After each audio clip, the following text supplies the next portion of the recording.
Assalamualaikum warahmatullahi wabarakatuh. Nama saya Alifa Karina Wijaya, NIM 141911113335. Di sini saya akan menjelaskan kelompok dari Sporozoa myxobolus dan Coccidia.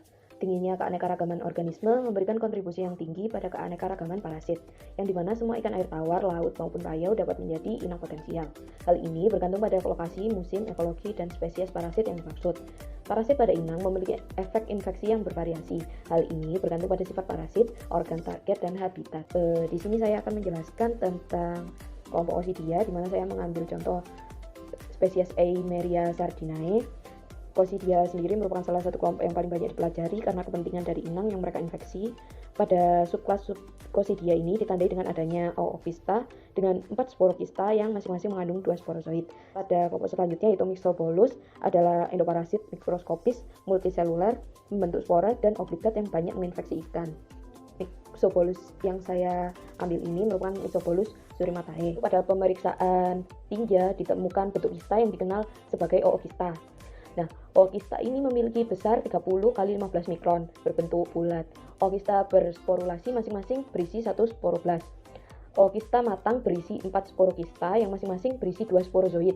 Maka dari itu, dalam satu ookista dapat menghasilkan 8 sporozoid. Berikut ini contoh Eimeria sardinae dan yang sebelah kanan yang menyerang intestin pada ikan. Redileksi untuk Eimeria sardinae merupakan parasit yang menyerang saluran pencernaan seperti usus. Kerusakan pada intestinal menyebabkan organisme yang terinfeksi akan mengalami dehidrasi. Infeksi parah akan menyebabkan kematian. Parasit ini dapat menyerang ikan air tawar, laut maupun payau.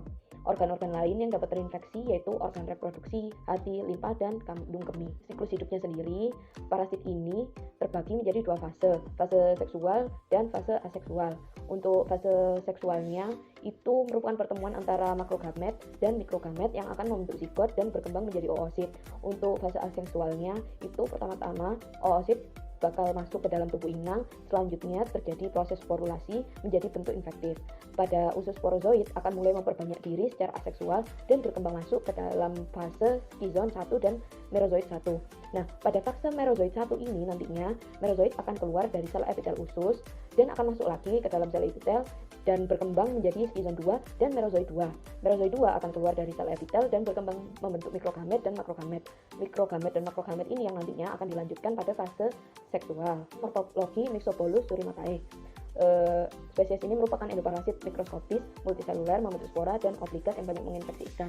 Bentuknya sendiri seperti buah pir yang terbungkus dalam nodul berisi ribuan spora dengan panjang 10,5 mikrometer, lebar 6,6 mikrometer, dan ketebalan 3,6 mikrometer.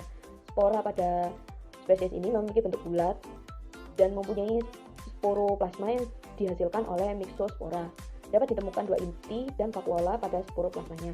Ciri-ciri parasit ini yaitu memiliki 2 kapsul polar berbentuk piriformis yang berukuran sama.